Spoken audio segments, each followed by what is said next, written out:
University की बहुत सी बातें हैं जो शायद कभी ना भूलें, लेकिन उनमें से एक याद हमेशा हमारे साथ रहेगी। वो लेक्चर के बाद दोस्तों के साथ बाहर घास पर बैठकर नेक्स्ट लेक्चर का इंतज़ार करना।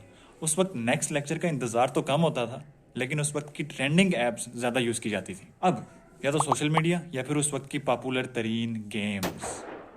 मेरे यूनिवर्सिटी के शुरू के दिनों में my least favourite game was PUBG PUBG. जितनी ज़्यादा मुझे ये नापसंद थी उतनी ज़्यादा ये मशहूर थी। पबजी का बहुत नाम सुना था, लेकिन कभी उसे खेलने का इत्तेफाक नहीं हुआ। हमारे दोस्त इसे भरपूर तरीके से रज के खेलते थे।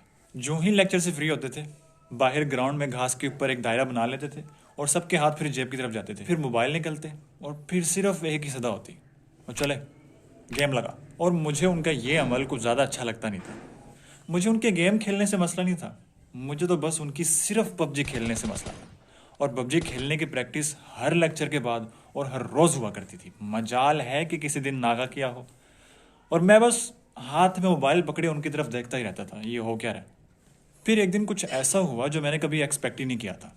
एक दिन मैं बड़े भारी काम से फारिग हुआ, बिस्तर पर बैठा, मोबाइल उठा लिया।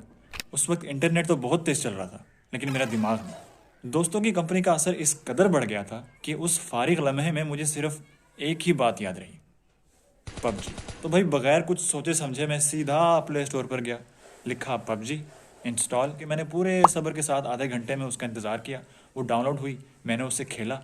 मैंने उस गेम में कितना वक्त लगा दिया ये मुझे याद नहीं है, लेकिन जो ही इंटरनेट स्लो हुआ, मेरा दिमाग थोड़ा सा तेज़ हुआ। फिर मुझे एक बात का एहसास हुआ कि that's how a company changes you. मतलब ये कि अगर आप गालियाँ नहीं देते, लेकिन अगर आपकी कंपनी में सिर्फ बैठे ही हाफिज़े गालियाँ हैं, गालियों को हिफ्स करके बैठे हैं और दे गाली, तो एक दिन आपकी ज़बान से भी गालियाँ निकलेंगी।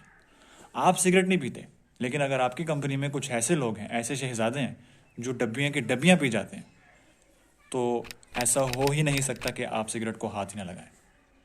अपनी कहानी से मुझे जो सबक मिला ना, वो ये है कि अगर आप कंपनी से अलग भी रहें ना, तब भी कंपनी का असर आपके ऊपर रहता है।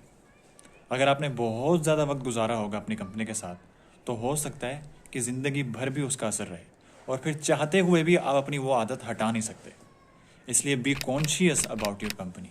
अपनी कंपनी को देख कर, समझ कर, कॉन्शियसली फैसला कीजिए कि किसके साथ मैंने बैठना है और किसके साथ मैंने नहीं बैठना, क्योंकि वो तालीमात हैं जो कुरान और अहादीस से डायरेक्टली हमें मिलती हैं, और इस पर अगर अमल कर लें तो ज़िंदगी बेहतरीन हो जाएगी।